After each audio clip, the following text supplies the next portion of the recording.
Have you ever sat down in silence, hands folded, and hesitated to ask for something that you really want? Like, is it selfish to pray for more money? Is it wrong to ask for love, clarity, success? Am I being too demanding with God?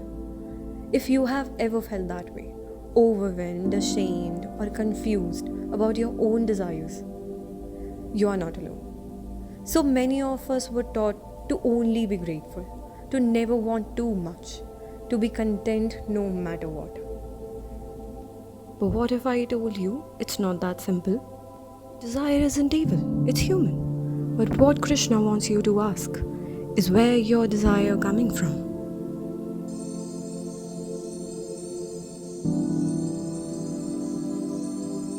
When you constantly think of what you don't have, attachment grows.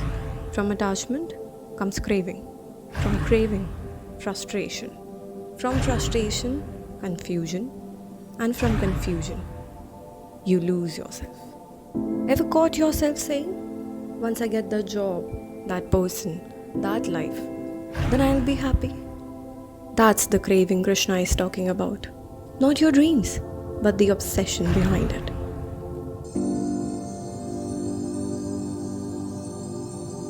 Desire, when born from restless passion, becomes your enemy.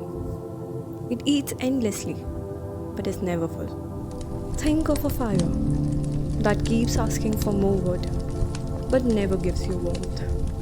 That's unconscious desire. It pushes you to prove, compare, and chase, but never lets you rest.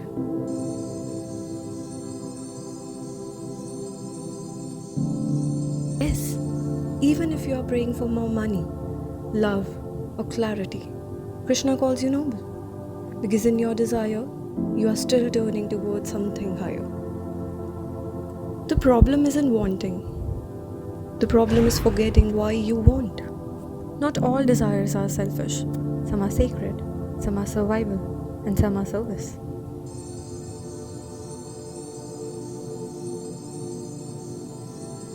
So, what kind of desire do you have? Do you want love because you're scared of being alone? Or because you want to share your heart?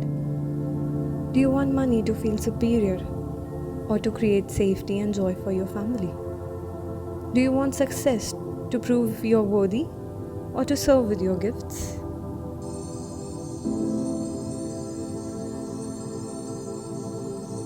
Krishna is not punishing your desires.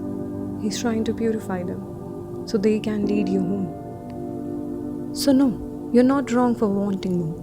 But remember, what you attach your peace to, that's where suffering begins. Keep desiring, keep dreaming, but walk with devotion, act with purpose, let go with trust. In the end, your desires can guide you or bind you. The difference? Awareness, intention, surrender.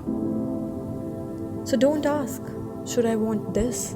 Ask, who is wanting this within me? And let that question set you free.